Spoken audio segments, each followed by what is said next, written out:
દર્શનનો ઋષિ, ઉપનિષદનો ઋષિ જે આપણે સમજાવવા માગે છે એ છે કે હે મનુષ્ય, તું જેને મનુષ્ય ગણ છો, તું જેને પોતાનો ભાઈ માને છે, પોતાની બેન માને છે, પોતાની માતા માને છે, પિતા માને છે, પત્ની માને છે, પતિ માને છે, બાળકો માનો છો, હે મનુષ્ય, એ તારો ભાઈ, એ તારી માતા, એ પિતા, એ પત્ની, એ પતિ, એ પુત્ર, એ પુત્રી, એ કોણ?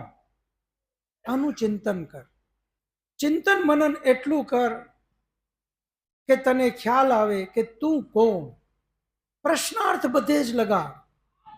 હું આ શરીર કે એની અંદર રહેલો કોઈ ચેતન તત્વ આત્મા? આ શરીર શું?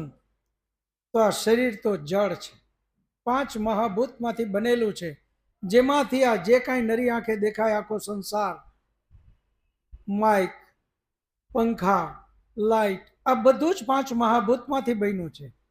એમાંથી જ આ શરીર બન્યું, 5 મહાભૂતમાંથી બનેલું. આ તો જળ છે, હું આ નથી. તો હું કોણ? હું તો અંદર બેઠેલો એક ચેતન તત્વ આત્મા છું. જેમ ગાડીમાં એનો આત્મા ડ્રાઈવર છે, ગાડીને કેમ ચલાવવી એ ડ્રાઈવર નક્કી કરે. ગાડી ખૂબ સરસ જાય છે, એના નિયમમાં ચાલે છે, નિયમ પ્રમાણે સ્પીડમાં ચાલે છે, એની લાઈનમાં ચાલે છે. કોઈ ગાડીના વખાણ નહીં કરે. તરત જ જવાબ આવશે કે એનો ડ્રાઈવર કેટલો સારો છે, કે ગાડી કેટલી સરસ ચલાવે છે. એમ આ શરીર, એ શરીર બેફામ જીવે છે. તો સમજવું એ શરીરનો દોષ નથી. શરીર તો પરમાત્માએ આપેલું એ આત્માને સાધન છે.